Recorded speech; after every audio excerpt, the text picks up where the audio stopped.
Hello and welcome to another episode of Just Jim. I'm Jim Luff with Aurora Payments and our family of companies. I share educational information that helps all merchants grow their business. Today, I'm going to be chatting about chargebacks, what they are, and how you can avoid them, as well as the consequences of ignoring them.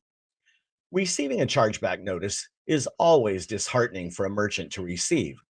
Your hard earned money was sucked right out of your bank account with no opportunity to explain your side before the money was removed.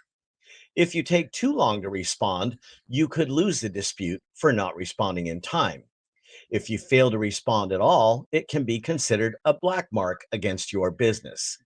And if you have too many chargebacks that go unanswered or just too many chargebacks, you can be banned from accepting credit cards through any merchant services provider. So, what is a chargeback? If you're new to accepting credit cards, or you've just been lucky enough that you've never received a chargeback notice, let me explain what a chargeback is. The term describes a claim levied against a merchant whenever a customer contests a specific transaction on their credit card statement. They can be costly and consume your time gathering up documentation or evidence to prove your right to the money that was removed from your bank account. And there's no doubt they cause anxiety. Here are some of the most common reasons that consumers initiate chargebacks and what you can do to avoid them.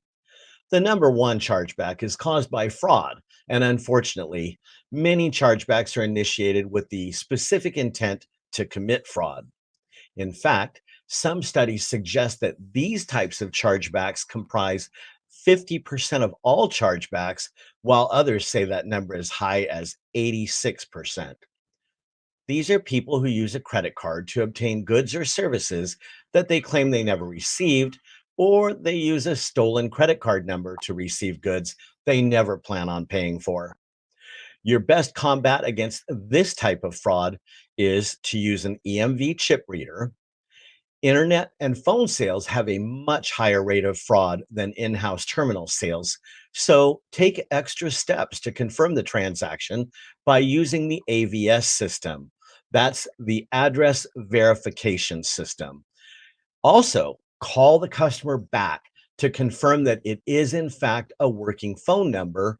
And if you have any doubt at all, call your merchant hotline and share any suspicious activity with them. They will call the issuing bank, who will call the cardholder and verify their participation in the transaction. Now, the next type of chargeback that we see a lot is the I never got it claim. While also considered fraud, many people order products and then claim that they never received the product that you shipped. Your best solution to this is always request a proof of delivery signature. Now, this type of service is offered by all major carriers, such as FedEx and UPS, and will even show the time and location a package was delivered to and who signed for it.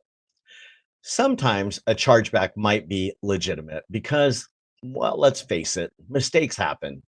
If you inadvertently charge your customer twice for the same item, or you end up charging them a price that's different from what was advertised or agreed upon, they may initiate a chargeback. Mistakes like this are easily fixed, but make sure you respond to that chargeback notice and acknowledge the mistake was made and that you have no dispute in the chargeback. Failing to respond to any chargeback notice is almost an admission of guilt that you got caught cheating your customer. Then there is the who are you claim.